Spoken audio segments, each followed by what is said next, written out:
so glad to be with you all. Does everyone know each other just before we even say the blessing? No? Okay, well, this is exciting then. Maybe we'll say the blessing and then give everybody a chance to just say, I'll give you a very poignant prompt, of course, and you can offer a response. So here is our bracha. And hi, Janine, welcome. Thanks everybody for coming. It's a full 9, it's nice. It's like Hollywood Squares.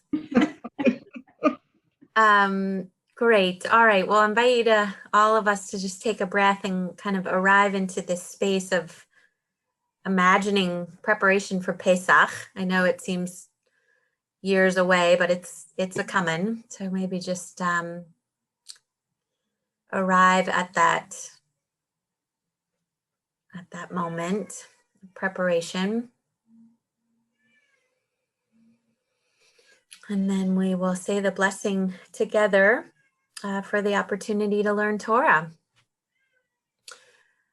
Hi, Lucy, just in time. Baruch atah Adonai Eloheinu melech haolam asher kiddushanu b'mitzvotav v'tzivanu la'asok b'divrei Torah. Great. Well, thank you all again for being here. And to kick it off, we're going to be thinking about Pesach. And actually, the first question I want to just invite us to reply to, and maybe this will also give us a chance to briefly get to know each other, is if you would please share one image from a powerful image to you from a Seder that has passed. Seder in your past. Does anyone want to kick it off? And if it could be like 45-minute sharing, that would be excellent. Or 45 seconds, sorry, minutes. Then we're done. Yeah, Barbara. She's muted.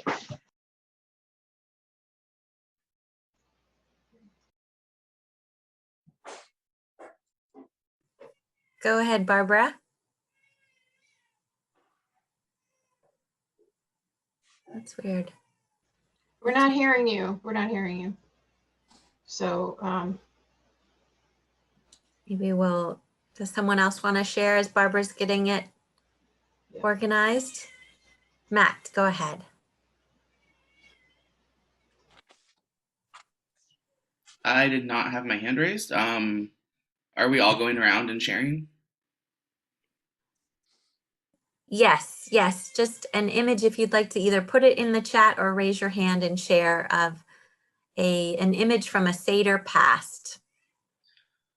Yeah, just community comes to mind. So I used to attend a really tiny synagogue in Utah. We had about 40 families. If we had 10 people show up on a Friday night, that was a crowd. But for the Seder, we would rent out the top floor of this restaurant, and the entire community would assemble, and it was just a really powerful, amazing time. Great. And that was here in Eugene, Matt? No, that was in Utah, Ogden, Utah. Okay, great. Who's next? No, we can't, Barbara. Chava. I have a really simple little short one. We often do Seders with friends, and my friend has this little wooden statue of Moses. I think it's made out of olive wood, and I think it came from Israel, and it's really cool, and she always brings it to the Seder table, so we always have Moses with us at the table. and that's me, and that was mine too. It's so memorable. It was my grandparents. It was my grandparents. It's a little statue of Moses, and it has a removable snake. So thank you, Lucy. It's super cool. That's adorable. I wonder, do you have it, Lucy? You should visual aid it. You should go grab it. Nina can grab it. I'll go grab it. And great. Yeah, Emily, please. Well, for many, many years, I've gone to Seders at Tom and Susan's home.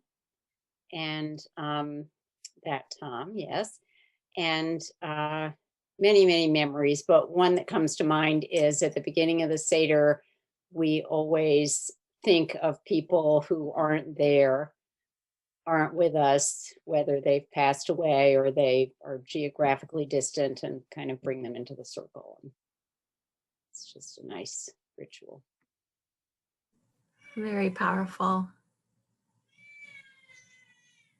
Yeah, Hannah and Joseph, great to see you guys again. I hope you can hear us. It wasn't coming through before. Can you hear us now?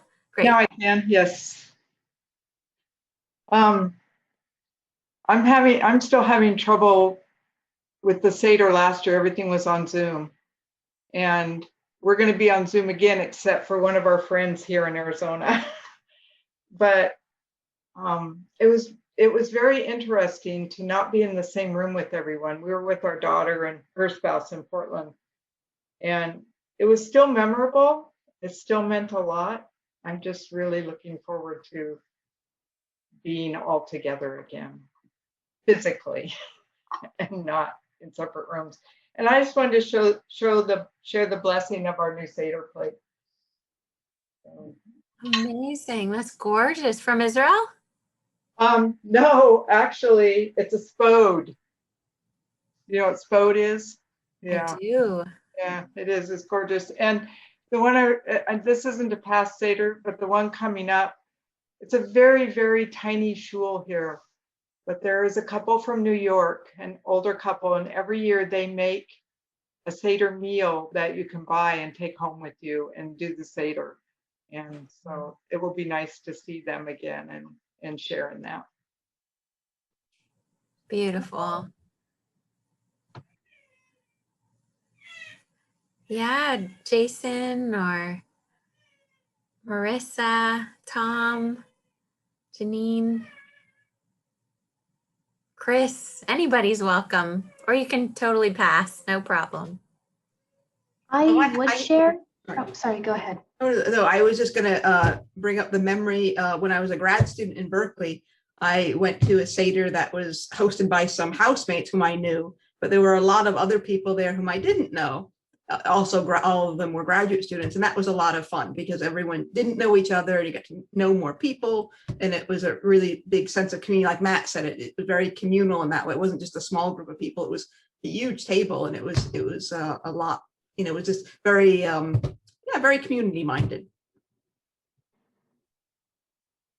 Beautiful. Yeah, it takes on even more power in these times, I think, to visualize and imagine ourselves in those. Yeah, the idea of not doing something on Zoom with a bunch of people is just so, overwhelming right now when you think about it. Yeah. Well, I have a memories without any details. I think the first Seder I ever attended was at the home where Susan, my partner now, was living with a couple roommates. And I know that her parents were there with her and some other people. And that might have been the first time I ever met her parents, I'm not sure. And the other one happened a year or two after that at a place called Shivtei Shalom, which was a moshav near Dorina Lake, just outside of Cottage Grove, south of Eugene. I was one of 10 residents there. And at that Seder, I think there were 40 or 50 people. I've heard as many as 100, but I can't imagine that being accurate. And that's all I remember about that. That's it, folks. Thank you. Great. So I can say, for me, this is from childhood. Growing up, I my family was very secular, but we always got together for first night Passover, and but there really wasn't a Seder. It was a big family get together.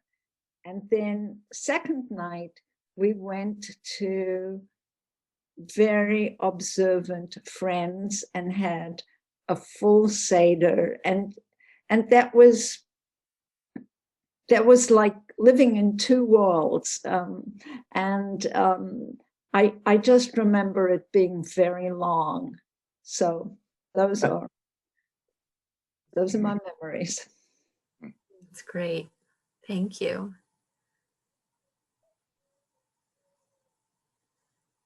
Oriana, welcome. We're just sharing an image, one image from a Seder past.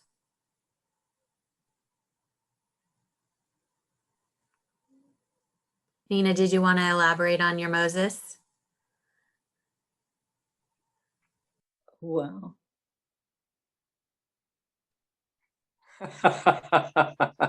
It's great. Wow, that's so cool. The staff snake combo. Yeah, and like Lucy said, it's olive wood from, I'm sure my grandparents got it in Israel. He's always on my table. That is so cool. Does anyone else have that same Moses? Is this the thing? No. Very cool. Great. An image for me I'll invite into the space is just my Auntie Joyce, actually, who passed away 2 years ago, but she was always just such a trooper, and I can see her on the kitchen floor washing the floor with a rag. She refused to mop, but she was all about just like hands and knees, you know, wax on, wax off, especially Erev Pesach. Oriana, Jason, anybody else? Marissa, you had one. Did you get in? I actually wanted to say that I didn't have one. I was actually invited to attend this by Mark Watson. He's the leader or organizer of the Exploring Judaism class. So he said it would be a good experience. So I've actually been loving hearing the ways that you guys have been able to share memories. So yeah, thank you for sharing. Great. What's an association of Passover that you have, whether you've been to a Seder or not? Yeah. So my association with it is sort of like what you were saying. A very family oriented, very spiritual, one of the most important holidays of the year. Lots of good food, lots of good memories made, hopefully, and a really good time to actually just celebrate life and celebrate the people that you're with. That's sort of my memory or my concept of it, like emotionally wise. Awesome. Beautiful.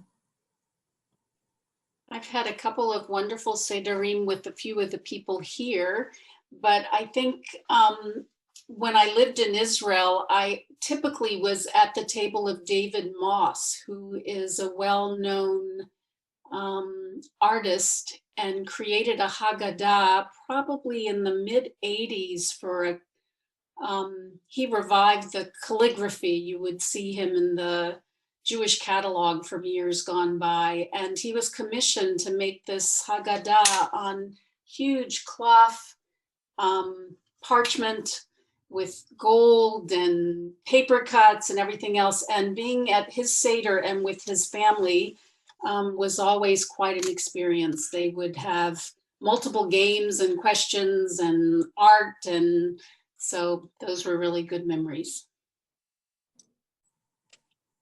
Oh, Oriana, that's beautiful. Now we share two incredible teachers.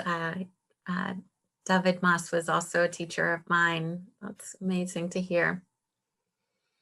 Wonderful. Okay, did we capture Jason? No pressure, but I don't know if you can hear me right. Yep. Okay. I don't know, just feel like everyone in my family, or a lot of them, have made Haggadahs. And so it was my grandparents on my father's side. It was kind of the week before Pesach.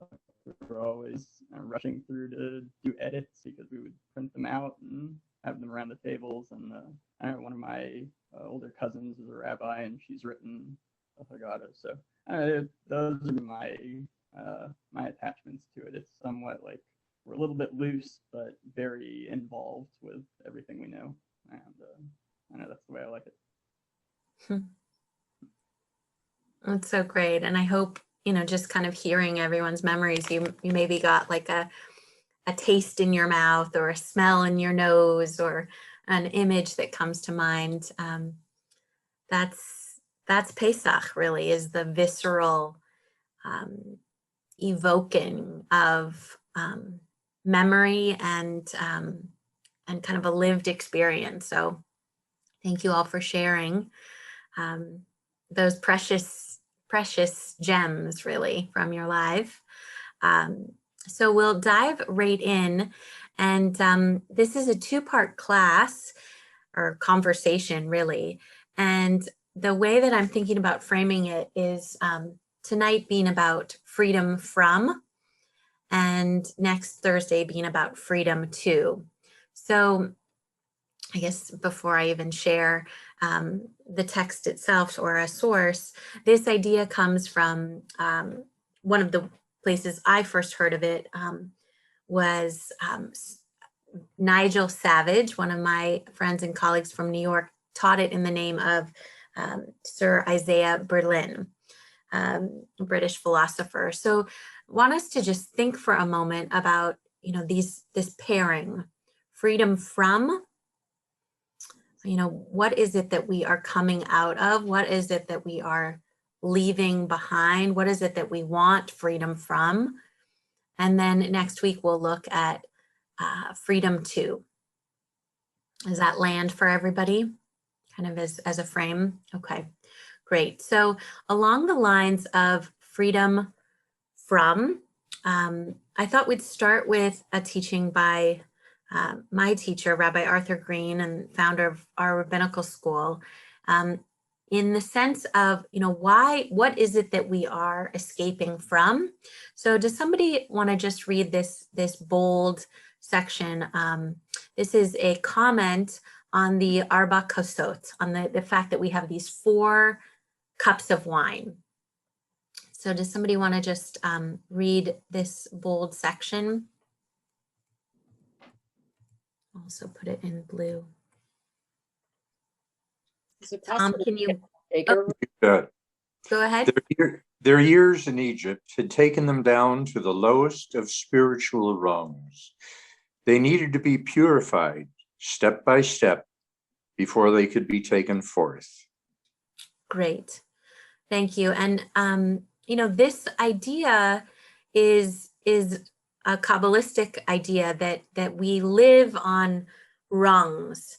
And the idea of the Arba Kosot, the 4 cups, is the kind of remedy to the fact that our experience in Egypt, literally our going down geographically from the land of Israel, brought us down multiple rungs of existence and experience. And so when you think about these 4 cups, you can kind of imagine them as a ladder coming up.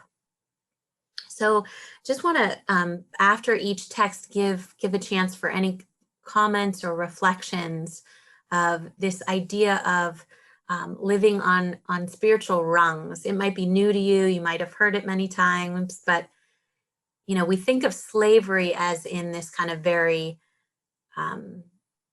perhaps non-spiritual way, but here this teaching is coming to say, actually, it wasn't just that we were confined, in terms of space and time and the physicality, that we had actually spiritually descended during that time as well. What do you all make of that?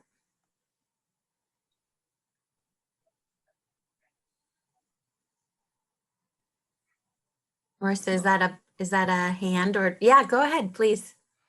So when I think of it in that phrasing, I like to think of sort of the, if you guys have seen the triangle of the hierarchy of needs, but in a spiritual sense, there may be a hierarchy of needs spiritually.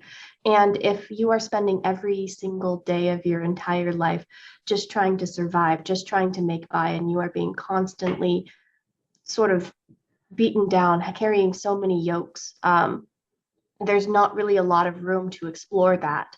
So that's sort of what I think of when there's rungs. You can only do so much when you're in that position, and then you have to move from that position to be liberated to the next rung or higher up, in search of that kind of next level. You have to have some needs met, if that makes sense. Yeah, very much. That's powerful, I think, and your use of the word yoke is really interesting in terms of the Jewish language, because one of the ways that we think about a relationship with God is the yoke of heaven, the ol malchut shamayim. And so to think about us being yoked, that we can be yoked positively and sort of negatively if we, want to create that dichotomy or juxtaposition. But yeah, I like that idea. Joseph, go for it.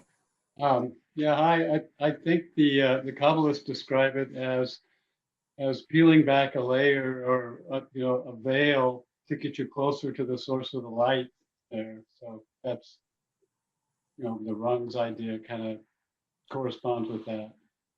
Beautiful. Yeah. Great. So we're going to now walk through, and I'm just conscious of our time.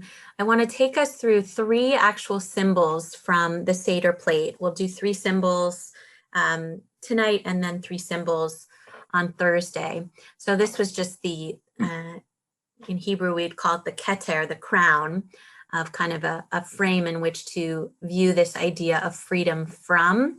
And Rabbi Green is offering that freedom from is really the idea of first the recognition that we were downtrodden, not just physically or emotionally, but also spiritually.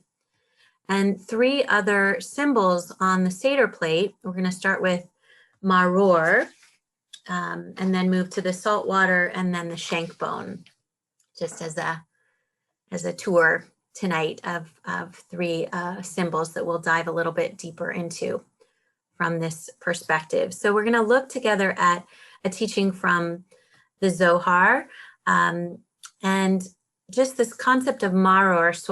So maror is the bitter herb, and it's the horseradish, or the some say the kind of essence of what was the bricks that we schlepped in Egypt. So it's really the bitterness at its apex, you could say. So do we have a reader? Emily, do you want to walk us through this text?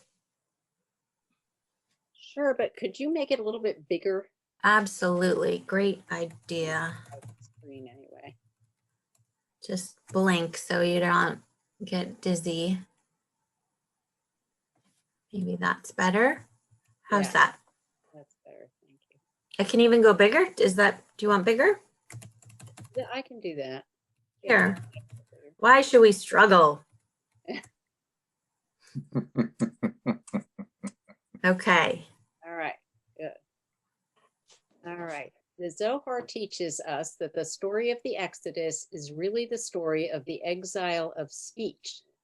The words Pharaoh and Mitzrayim, Egypt, are an allusion to this exile. When the letters of Pharaoh are switched around, it spells Oref, restricting, just as the word Mitzrayim can be read Metzaryam, the narrow place. You want me to continue? Yes, please. Okay. In exile, the Israelites lost the power of speech. They could not lift their voices in prayer and Torah. The powers of idolatry imprisoned them so that they could not be redeemed. It was only through the mighty hand of God that we were redeemed from speechlessness, and we gained Pesach, an open mouth through which we could offer prayers and thanksgiving. That is why the essential mitzvah of the first night of Pesach is Haggadah, telling the story at length. Telling the story at length is a sign of our true freedom. We find in the story of the subjugation Israel not only an image of redemption from exile, but also one of birth. When the people of Israel were in Egypt, they were like a fetus in its mother's womb. They were unable to speak or cry out. Only when they came forth from the narrow place were they able to speak. Therefore, Passover celebrates our receiving a Pesach, a fluent tongue, once we left the womb that confined us. In this season of miracles and wonders, the telling of the Exodus enters the heart of the listener for goodness. Great. So one of the interpretations of Maror is that in fact we need to re-engage with the essence of the pain and the struggle in order to have our mouths and our hearts and our whole consciousness reopen so that we cry out. So it's to say, you know, we can't just kind of read about slavery. We also have to literally eat the essence of this bitterness. It's a very provocative idea. You know, there's nothing light and breezy about about that, but it's an interesting idea, kind of epitomizing this freedom from that. In fact, in order to re-engage with what we are leaving behind, we eat a piece of the essence of this struggle in order to Pesach, in order to open up our pay and have it be sach, have it be fluent or flowing again. I had never heard rearranging Pharaoh's name to Oref, and I always thought that was the back of the neck. I had heard of rearranging Pharaoh's name to Pei Ra. Right. Yeah. Bad name or bad mouth, which sort of corresponds with the maror also, how you feel when you take in that bitterness. And also this whole reading that you just shared of speech or lack of speech. Yeah. Yeah, and it's so, I mean, the name Paro, I love, Oriana, also that you brought in, you know, Oref, because we know of Oref, you know, that we are a stiff-necked people. And that stiff neck is both a protection, but, you know, you only get a massage because you have knots, you know, so it's a stiff neck is good, kind of, but not too stiff. Yeah. Any other thoughts on that text? And I know these are giant texts to kind of dip our parsley in. Well, I wish, for purposes of jumping into the experience and personalizing the pain and separateness of our own individual Mitzrayim, I wish that the author had used the first person plural pronouns instead of the third person plural pronouns, because to talk about we is much more involving than to talk about they. The way he writes helps us separate from the experience instead of acknowledging that we are being freed from our own personal Egypt. Thanks be to God. Amen, Tom. Yeah, and I think, you know, that's where we come in, right? We hear us in these texts, and it's true. I could have gone through and changed it, but I didn't. But your comment is an important one, and I think if you're willing to take it on, you know, geh gezunt, do it. And that's a very powerful way to read. And in fact, one of the messages of the Haggadah is that it is upon us to see ourselves, ki'ilu, as if we were the ones that are brought out of Egypt. So there is moments when I think we'll need to actualize that, whether it means switching the pronoun or just reminding ourselves this is us. This is Hannah. I listened to a rabbi from up in Portland recently talk about Passover, and she talked about how important, on the same idea that you're talking about, we need, in our society, we're kind of taught to stuff our bitterness and move on, to not dwell on it. And I think in our culture, we tend to wrap some fluff around it so that we can move on with the rest of life, and especially during times with the pandemic. But she talked about embracing the bitterness so that we can learn to let go of it and to move on to freedom, instead of once a year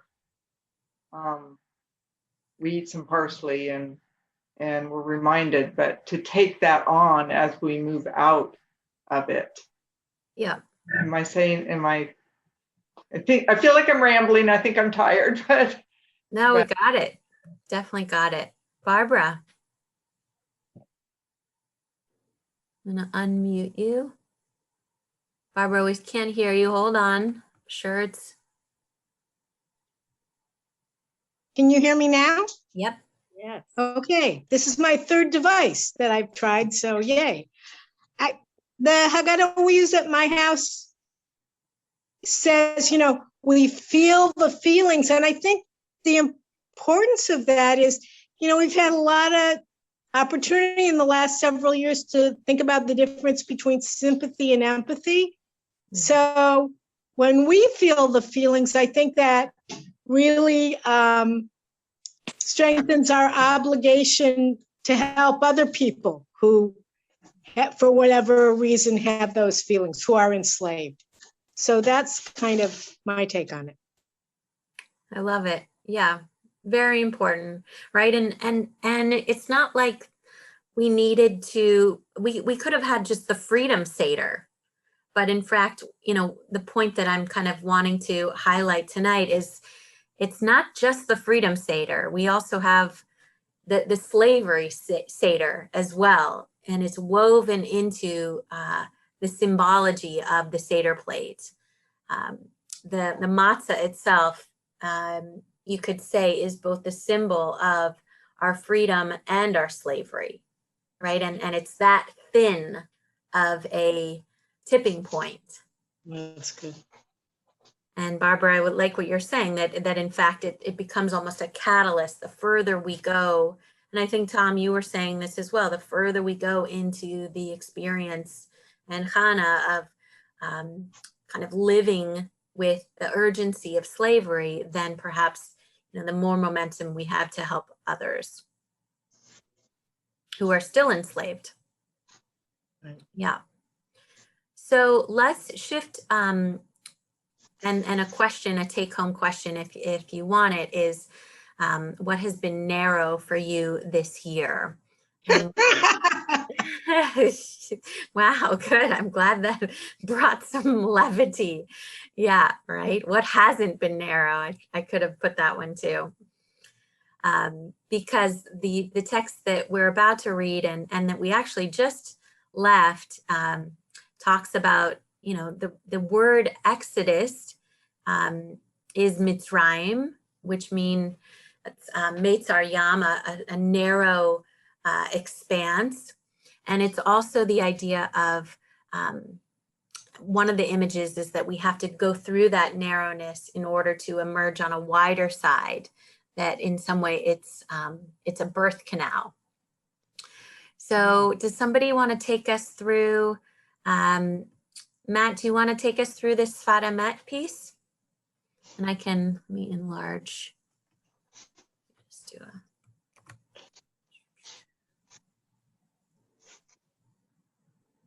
Wow. Okay, great. Here we go. The Safat Emet, Rav Yehuda Lieb Ger, Lieb Alter of Ger, makes at least two highly provocative points in his commentary on Parshat Shemot. First, he explains that the Israelites shifted upon the death of the king of Egypt from a state of exile so deep that they couldn't perceive its shackles to one in which the pain of estrangement became palpable, leading them to cry out to God. There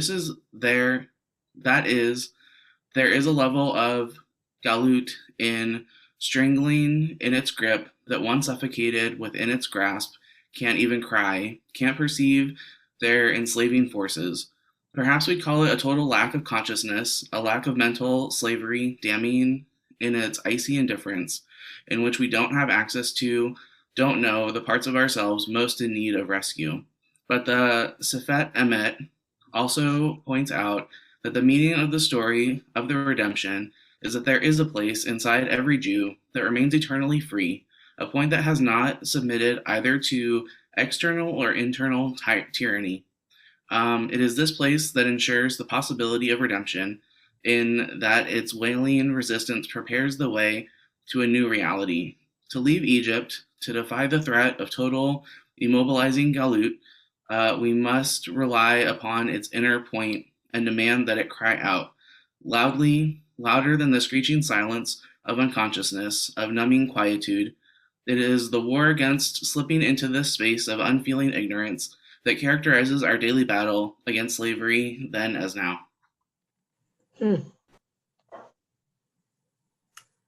Thank you.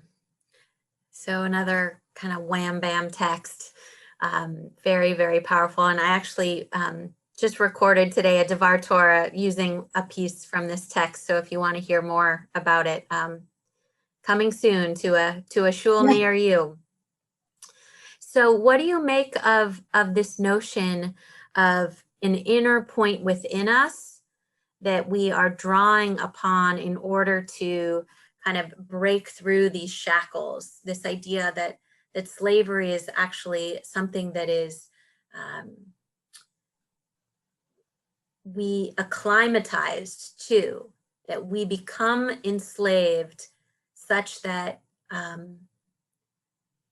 at a certain point we might not even recognize it. And yet there is this inner point in us that always knows what freedom is.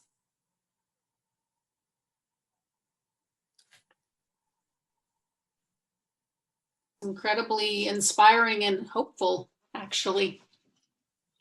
I think, when we lose our way to know and believe that there's something within us, if it's the spark of God or something else that knows what freedom is, I think that it allows for hope and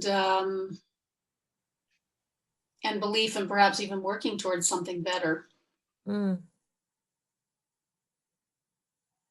Yeah, beautiful. And this image of, an inner point, this is where the salt water dipping the karpas, dipping the parsley in, we dip in this inner point. That's how I was kind of imagining it, that into this sea of tears, we dip in and say, there is a part of us that is still that sprig of life.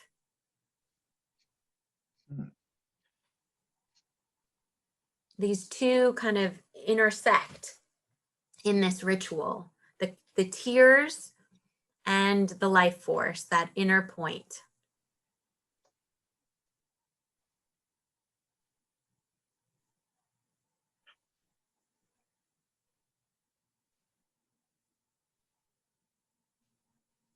What else are you is coming up for everybody tonight, just in terms of the symbology of the salt water, or of this idea of having an inner point that's never enslaved? Emily? Well, it just makes me think of the pandemic and how I think we've all had to kind of go into ourselves and find some inner strength to deal with the things that we haven't been able to do during this year. At least that's how it's felt to me. Yeah, Powerful. Trying to get out of it. Yeah, relying on some essence of ourselves that remembers what it's like to live in a world without masks. And with people you can see in person. Yeah. And remember, we as Israelites, it's 420 years of slavery, according to tradition. So it's not just our lived memory, but it's a generational cultivation of that memory through the oral tradition.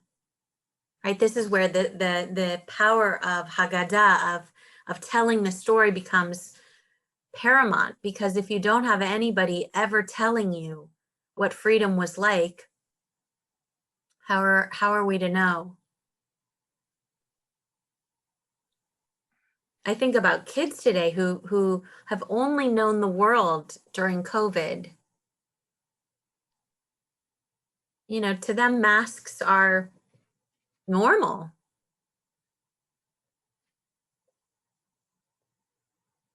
And so how to cultivate within ourselves, especially remember when we have freedom, is often an illusion. Like,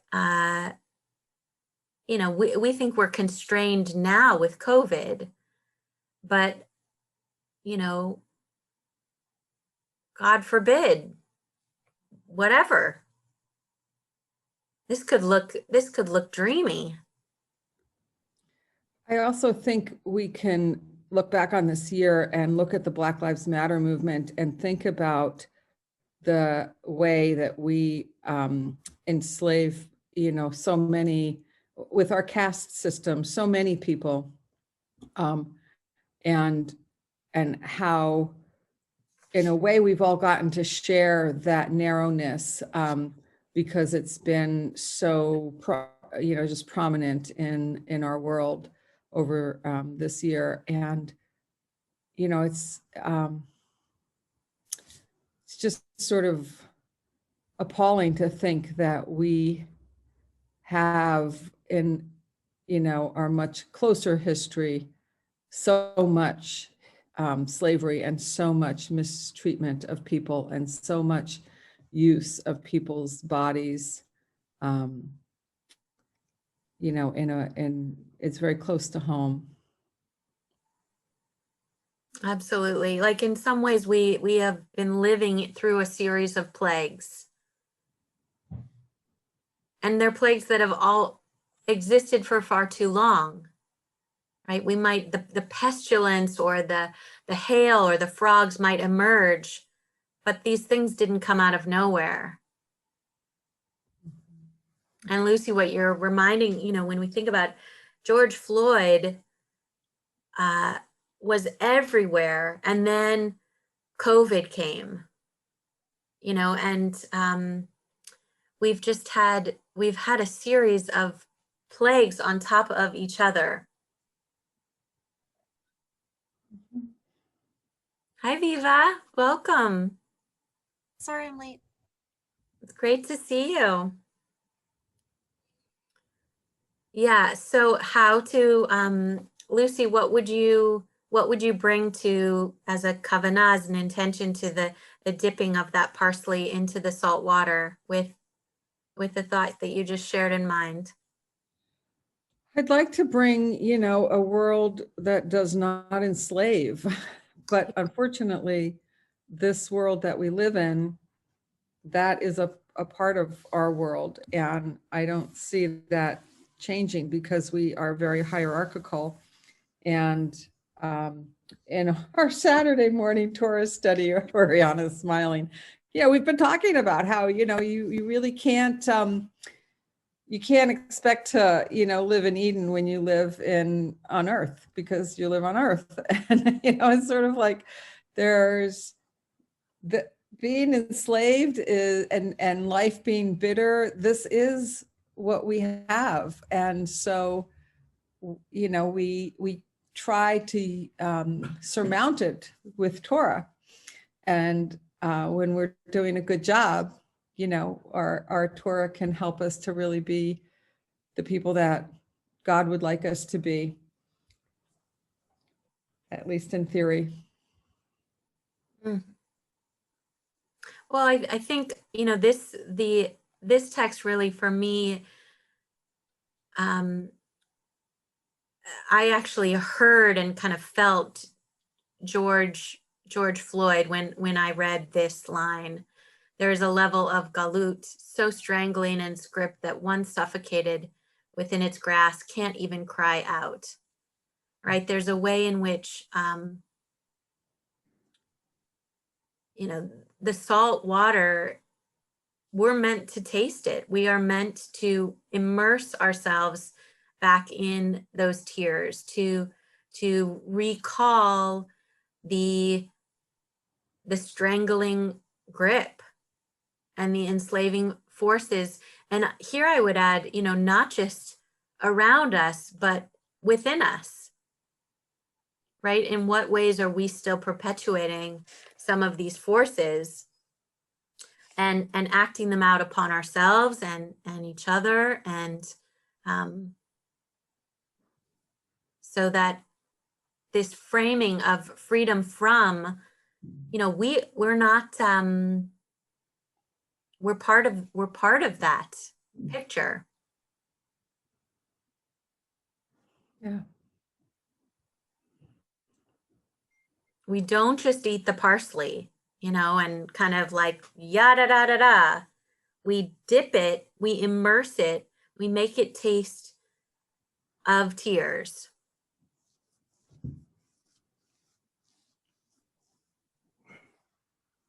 So let's look, I'm conscious of 12-minute to go-ness. And let's take us to the last symbol for tonight, the symbol of the Shank Bone, which, speaking of, we dip it, there are a lot of dippings with the imagery of Pesach. We dip the parsley. The shank bone was dipped in blood and hyssop and kind of marked our doorposts when we were in Egypt.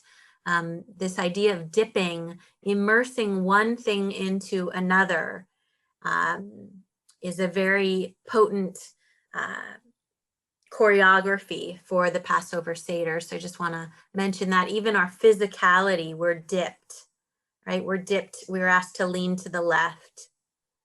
There's a lot of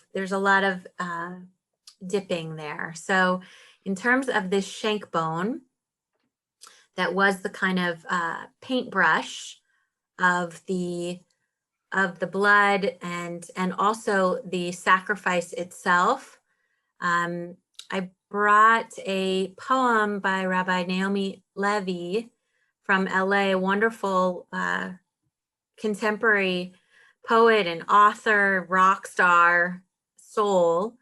And I thought we would go through this together, especially in light of the year that we are coming through. So does anybody feel inspired to take on this poem?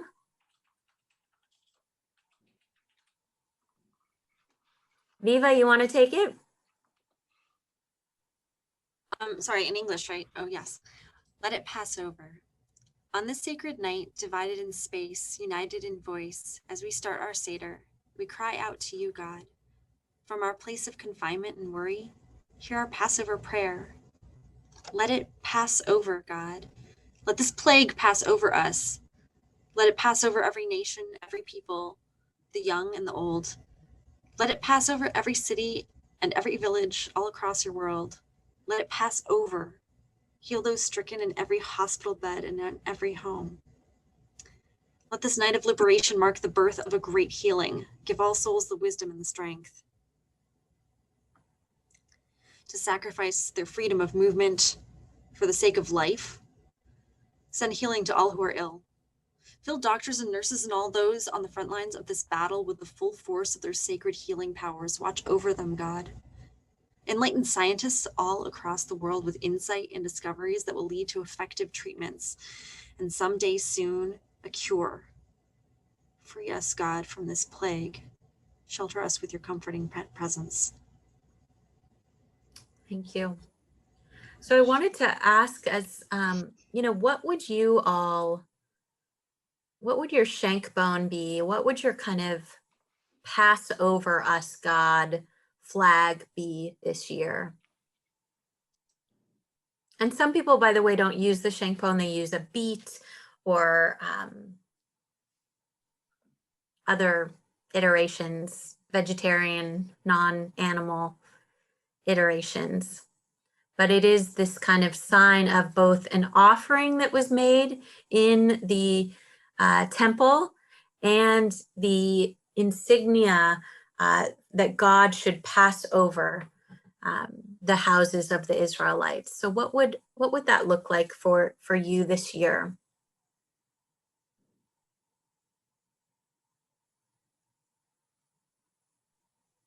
Barbara, yeah.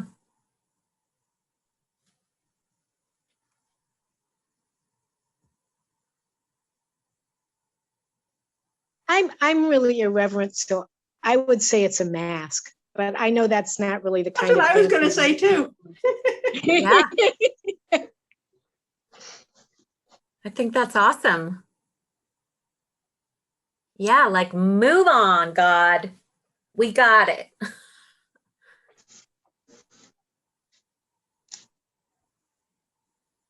Yeah, that's very powerful actually, to think about, like hanging out our masks and saying, Dayenu, right? It's enough. I think of the women burning their bras, like these things waving in the wind, waving in the wind. Yeah, what else would be signs of skip over us?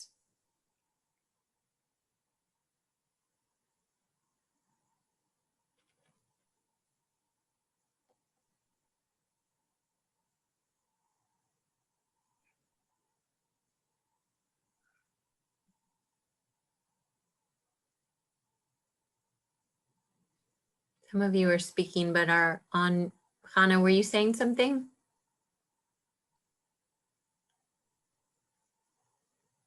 I would put Zoom calls, Zoom, meetings. Just, Nice. Nice.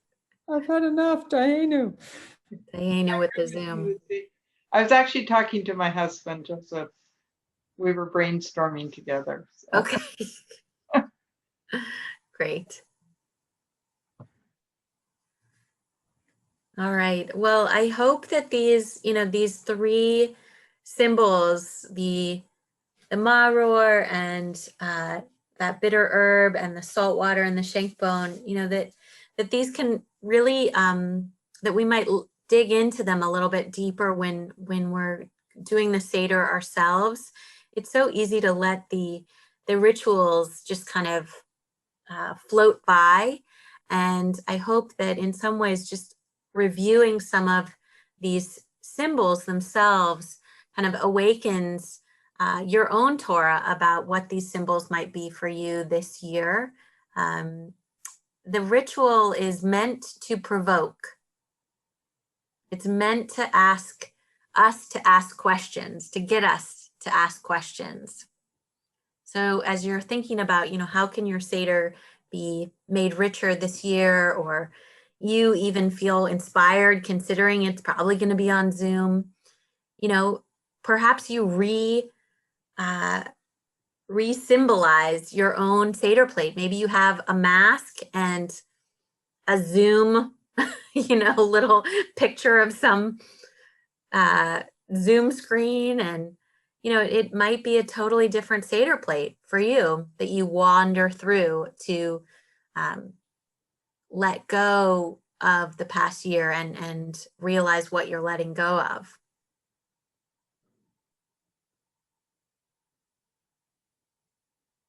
Any other thoughts or comments or texts that or things that you've picked up that you want to share? Yeah, Barbara. Well, I just listening to you, one of the things, putting aside masks and Zoom, one of the things that everyone has had to adapt to this year is how much risk am I willing? There's this constant calculation about risk. So my younger daughter, who lives in the Bay Area, couldn't stand the idea of another Zoom Seder. So despite my advice, she's coming up to sit at the table with us this year. Wow. And I have really mixed feelings, but I also get that what all of us have been doing all year long is, well, it's important to me for me to be with my kids, so I'll take that risk, but I won't go to the supermarket. I mean, everyone's constantly trading off, and that's maybe that's what I would be waving over the Seder plate. Yeah, and there's been very powerful studies, of the kind of risk fatigue, that people are just exhausted by the constant calculation. Right. Yeah, and for me, one of the texts that in preparation for this, I was really thinking about was this Pesach, this open mouth, the fact that we haven't seen each other's mouths in months and months, that the mouth has actually been closed from our view of each other's experience of one another. And so here we have Pesach, the open mouth, really coming as a challenge, I think. Because the other day I was realizing, God, I'm smiling. It doesn't even matter if I smile anymore. I don't have to smile for pictures. I don't have to smile or frown, or just express. And the isolation is something else, as in terms of symbology, that I think this year people have experienced. Loneliness, the lack of touch. I mean, these are things that we could put on a different type of Seder plate.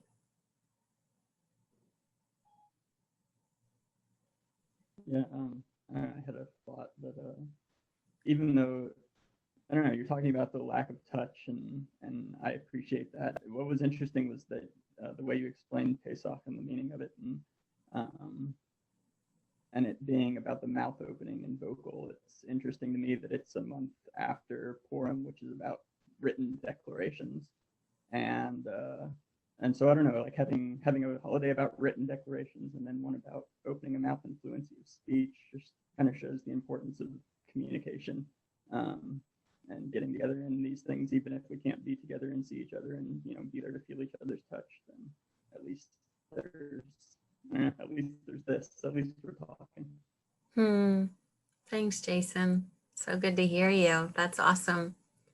Yeah, and these things land for us, right, differently. And the vulnerability of then expressing what it means. I mean, I was thinking about, all these images of a birth canal that are one of the images of Egypt, and thinking about how blessed I am that, this year I was able to have a baby, and think about all the people that haven't been able to have babies, so all these symbols kind of cut all sorts of ways for people. So just, I know I wanted us to actually get here to this deep, hard stuff, because I think that's part of Pesach. And I hope that, you might join us next Thursday and we'll look at Freedom 2. But before that, I thought I really appreciate you all kind of diving into some of this more murky complexity, the narrow space, and perhaps by accentuating that or being within that narrowness, then we can really experience the expanse. I think ending on a note about communication is really makes sense, since it's this holiday and we're told over and over and over again when the Exodus is brought up, tell your children, tell your children, tell your children. And that really is brought home several times. Yeah. And our children are not only external, right? They might not even be children. They could just be aspects of ourselves or neighbors or an elder. But, you know, tell those who speak what you speak at all. I mean, I think, Jason, you really brought that home for me of just share it.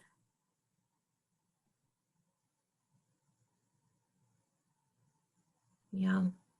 Thank you all so much for being together and sharing, speaking, being physically here with us, connected.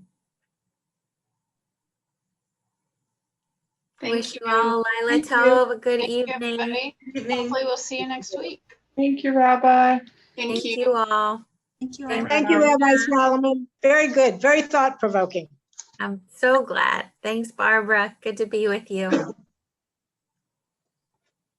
Rabbi Solomon, I had a quick question. Yeah. Is your text sheet available to share, or are you willing to share that with us? Sure.